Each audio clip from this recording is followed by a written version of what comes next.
वानी को शुरू से ही इतिहास में हुई बड़ी बड़ी घटनाओं के बारे में जानने की दिलचस्पी रही है। चाहे वो पानीपत की लड़ाई हो या टाइटैनिक जैसे बड़े जहाज की डूबने की कहानी, उसने इतिहास पे बनी हर प्रकार की किताबें, वेब सीरीज, मूवीज देख डाली थी।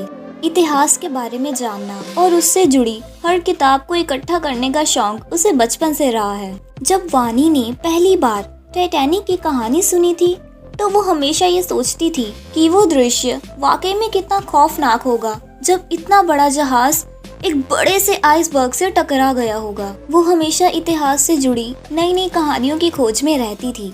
वानी ने जब अपने दोस्तों के साथ अपने ऐसे शौक को जाहिर किया तो उसके एक दोस्त ने उससे कहा, अगर तुम्हें इतिहास के बारे में जानने का इतना शौक है तो तुम्हें हिस्टोरिकल वर्ड्स नामक लाइब्रेरी में जरूर जाना चाहिए।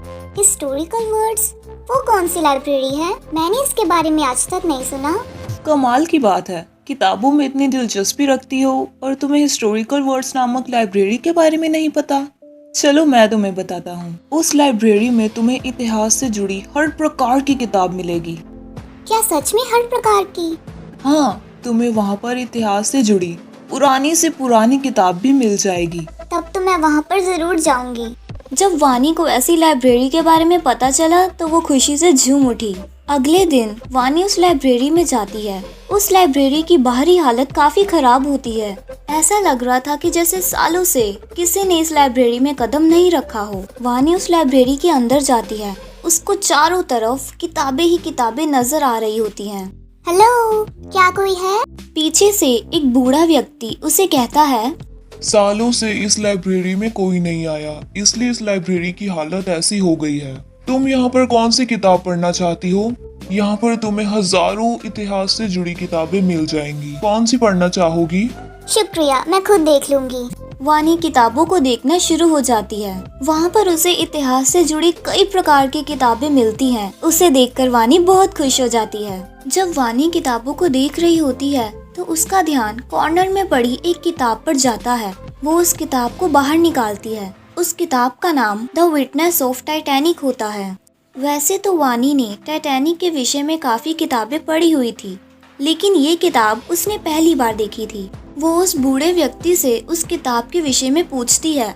The witness of Titanic? चाहो तो पढ़ लो। वो बूढ़ा व्यक्ति मन ही मन में मुस्कुराता है। ऐसा लग रहा था जैसे वो व्यक्ति उस किताब के बारे में कुछ जानता हो। वानी उस किताब को पढ़ने के लिए बैठ जाती है और जब वानी उस किताब का पहला पन्ना खोलती है, वो अपनी आंखों के सामने एक सफेद रोशनी को पड़ती हुई देखती है। उसको चारों तरफ सिर्फ सफेद रोशनी ही दिखाई दे रही होती है और जब वो सफेद रोशनी हटती है, वो खुद को एक गहरे समुद्र के बीचों बीच एक नाव में खड़ा पाती है।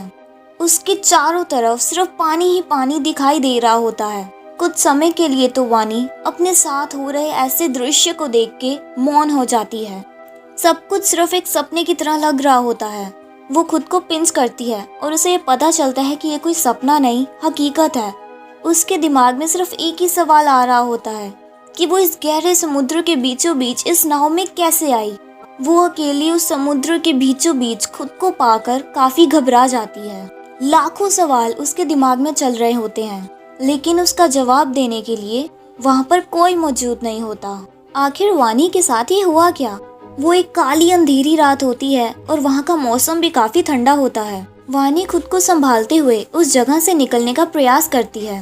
वो उस नाव से आगे बढ़ते हुए कोई भूमि या टापू ढूंढने का प्रयास करती है। थोड़ी सी दूर जाने के बाद वानी को कुछ शोर सुनाई देता है और उसे ये दिखाई देता है कि दूसरी ओर से एक बड़ा सा जहाज आ रहा है। वो जहाज दिखने में काफी बड़ा होता है। वानी इतने बड़े जहाज को पहली बार देखकर हैरान रह जाती है। वो जहाज तेजी से अपनी मंजिल की ओर जा रहा था। वानी को ये दिखाई देता है कि वो जहाज जिस दिशा में जा रहा होता है, उस दिशा में एक बड़ा सा आइसबर्ग होता है और वो जहाज तेजी से उस आइसबर्ग की ओर चला जा रहा होता है। वो जहाज और कोई नहीं बल्कि टाइटैनिक होता है।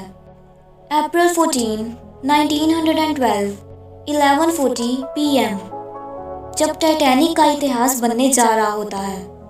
वानी ये सब समझ चुकी थी कि उसके साथ ही क्या हो रहा है।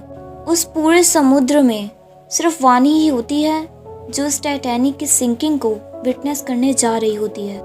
कुछ समय के लिए तो वानी ये भी भूल जाती है कि वो उस गहरे समुद्र के बीचों बीच एक नाव में खड़ी होती है। टाइटैनिक तेजी से उस आइसबर्ग की ओर चले जा रहा होता है। टाइटैनिक उस आइसबर्ग से टकरा जाती है। इतिहास ने खुद को बनाना शुरू कर दिया था। अपनी आंखों के सामने इतने बड़े और खौफनाक दृश्य को वानी बिना पलके झपकाए सिर्फ देखी जा रही थी और देखते ही देखते उस टाइटैनिक के 2 टुकड़े हो गए और वो पानी में डूब गया। ये सब होने के बाद वानी ने फिर से अपनी आंखों के सामने एक सफेद रोशनी को पाया और उस सफेद रोशनी के हटते ही उसने खुद को वापस उस लाइब्रेरी में पाया। कुछ समय के लिए तो वानी अपने साथ हुई ऐसी घटना के बारे में सोचती रही। तो तुम्हें किताब कैसी लगी? वानी ने उस बूढ़े व्यक्ति को सवाल भरी नजरों से देखा। क्या आप इस किताब के बारे में कुछ जानते हैं? अगर तुमने ये किताब पढ़ ली हो तो मुझे वापस दे दो। क्या आप ये मुझे बता सकते हैं कि आपके पास ये किताब कहाँ से आई? उस बूढ़े व्यक्ति ने कुछ ना बोला और वानी की तरफ देख के मुस्कुराया। ऐसा लग रहा था कि वो बूढ़ा व्यक्ति इस किताब के पीछे छिपे रहस्य को जानता हो।